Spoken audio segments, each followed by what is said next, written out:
There is an absolutely fascinating story about a growing rift in MAGA, and I don't think that it's getting enough attention. Now, as I've been saying all year, Donald Trump and MAGA, they like to present that they're one common, united, horrible white Christian nationalist force in this country, but they're not.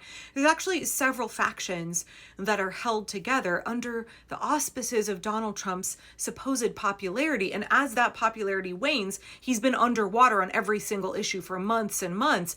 We're starting to see him no longer have the ability to hold these different factions together, and it's all starting to crumble in really profound ways. Republicans always got to be really fucking cringe. So they like to refer to the different factions within the Republican Party as the five families, referencing The Godfather, because they think that oh God, I'm sorry, they're so embarrassing. Why am I making an apology? Anyway, they like to refer to these different factions in the Republican Party as the five families. There is the Freedom Caucus, the Conservative Republican Study Committee, the Business-Minded Main Street Caucus, the Mainstream Republican Governance Group, and the Republican members of the Bipartisan Problem Solvers Caucus. Now, we've seen the super right-wing House Freedom Caucus cause all kinds of problems and have their own rifts within their extreme group themselves.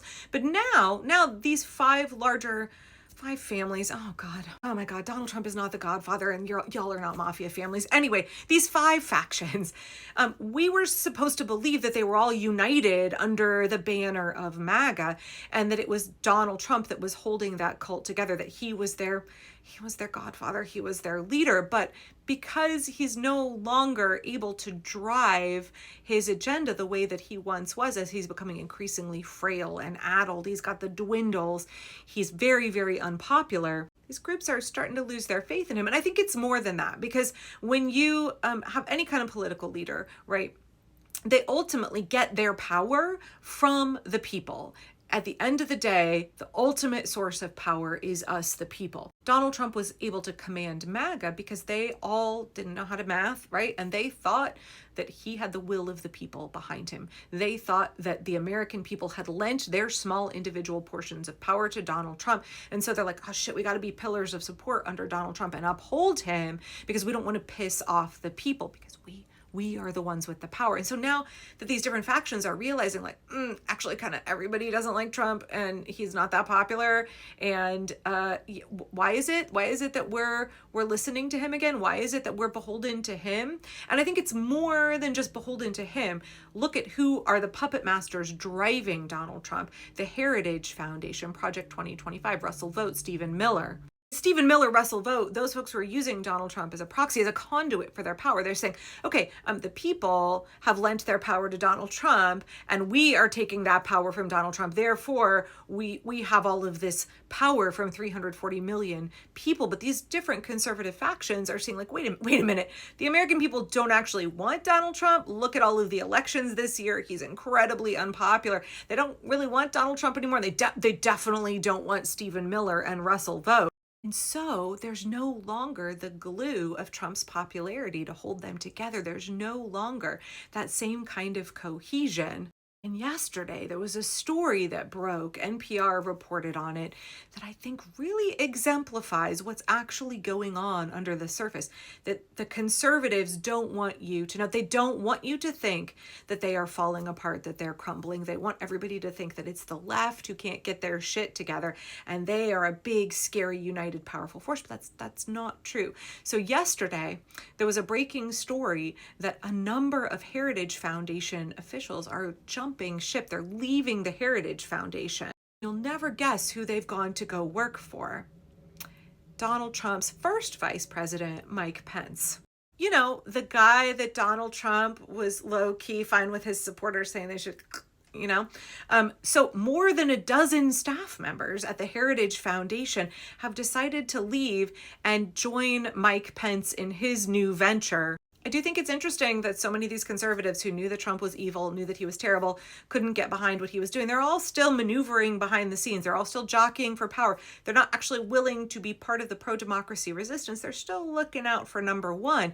But it's clear that the power that's shifting and sloshing amongst conservatives is moving away from Donald Trump and the Heritage Foundation, Project 2025. I just want to read one paragraph here from this piece by NPR from yesterday. The mass departure follows turmoil within the Heritage Foundation and the larger conservative movement over the role of right-wing influencers who've promoted anti-Semitic and other extremist ideas. Those tensions were on display at Heritage after its president, Kevin Roberts, released a video defending Tucker Carlson for a friendly interview he did with Nick Fuentes. That was back in October. Nick Fuentes, by the way, remember, Griper, avowed Christian nationalist. He's a big stan of, Germany's mustache man. It shouldn't shock any of us that folks at the Heritage Foundation are like low-key fine with Gripers and absolutely lean in really heavily to white Christian nationalism, and like pro-Yahtzee stuff doesn't really bother them at all. But there are a lot of conservatives who consider themselves patriotic Americans. They're very pro-Ukraine. They're very anti-Yahtzee. They have a lot of positions that are not popular with the Gripers, are not popular with some of these MAGA influencers that the Heritage Foundation has really gotten behind and really pushed. Lest we forget, Donald Trump had lunch with Nick Fuentes quite a while ago. There's been that association for a long time. I don't know why none of this was a deal breaker for so many conservatives until now, but Mike Pence released a statement about all of these Heritage Foundation folks who decided to come over to his organization. He said they bring a wealth of experience, a love of country, and a deep commitment to the Constitution and conservative movement that will further the cause of liberty. I don't know exactly what that means because we've watched these folks consistently be fine with Donald Trump wanting to dismantle the Constitution and trample on our rights. So much of what MAGA, the Heritage Foundation, Donald Trump are doing is deeply un-American. Pence's new think tank is entitled Advancing American Freedom, and their president, Tim Chapman, told NPR, "I think what's happening right now is that a movement that has oriented itself around political personalities and specific political leaders is starting to realize that those leaders are not going to be there forever, whether it's President Trump or other leaders." Yeah, no shit, an 80-year-old man with the dwindles who has formed a cult of personality and cannot possibly hand that cult off to J.D. Vance. He cannot command a cult of personality like Donald Trump did. Yeah, all of these conservatives are starting to get real twitchy, and I don't know how much of it is really that they have ethical, moral convictions that are opposed to what Donald Trump is doing, rather that they see that Donald Trump and J.D. Vance are going to be a bunch of losers. They are a losing ticket. They don't want to be associated with a bunch of losers. They want to advance a Christian nationalist agenda on some level. They want to advance their own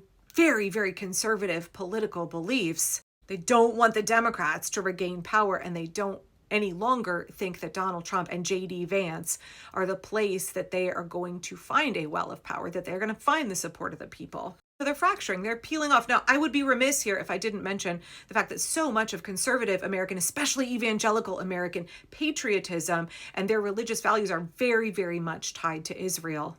So the very deeply anti-Semitic stuff that comes out of Nick Fuentes and a number of other Heritage Foundation associated folks is very upsetting to the Mike Pence-esque crowd.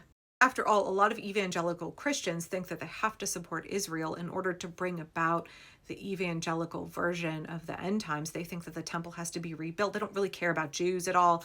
They don't really definitely don't care about the Palestinian people. They don't really care about following the teachings of Jesus, but they want their end times where they think that they can force Jesus to come back, that the prophecy requires that they support Israel. It's all about their eschatology. It's not about ethics or morals.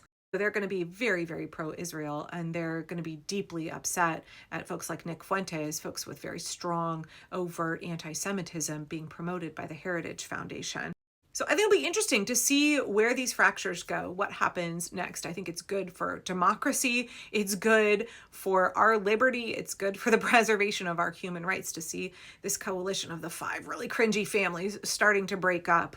It's a good thing. We should not presume that any of these factions that peel off from the Heritage Foundation are good guys and are interested in promoting democracy. I don't think that we should have any illusions about that, but it is really good to see any and all public fracturing of the power of Donald Trump, MAGA, and the Heritage Foundation. I think that's a good thing for all of us, and I look forward to seeing where it goes.